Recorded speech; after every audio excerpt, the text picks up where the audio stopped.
As crazy as this sounds, these rocks aren't glued, tied, or supported in any way. See? But how could structures like this, and this be possible? Let's find out. Meet Michael. My name is Michael Grab, and I have been balancing rocks for 12 years. It all started when Michael was spending time by the river. I usually come down to the creek on hot summer days to relax, and one time I was hanging out with a friend and we were having a psychedelic experience and just started balancing rocks by accident. He tried to create his first stone balance with some rocks that he found by the river, and he realized it wasn't so easy.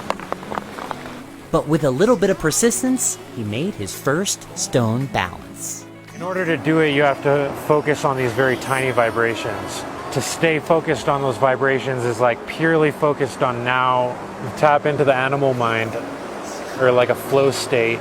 In the beginning, his stone balances were small and simple. But after years of practice, they became pretty impressive.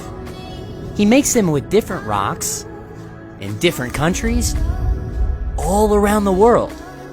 And some even made their way into high-end art installations. Michael, it looks amazing, but what are you using to hold it together? Just balance. Gravity is the only glue. And while some may find this hard to believe, it's true. Michael only uses gravity. Here's how he does it.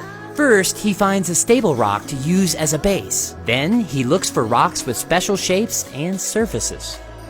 Then, he uses the weight of his rocks to stabilize his balance as he builds up. Once I get a sequence of rocks selected, I basically just start working with it and make really tiny micro adjustments until I feel that very thin thread of balance go through the rocks. I call that the 0 point. It's when the rocks stop and I intuitively know that they're balanced. But here's something even more interesting. Michael removes every stone balance that he's ever built. I prefer to remove my work to leave the space looking the same way I found it. This way, he minimizes his footprint. But it begs the question, why build them in the first place? It's a way to get out in nature and become part of nature through the creative process. Michael's not stacking rocks, he's making art. Art that blends creativity with nature in a way that the whole world needs to see. And let's face it, his structures are pretty awesome.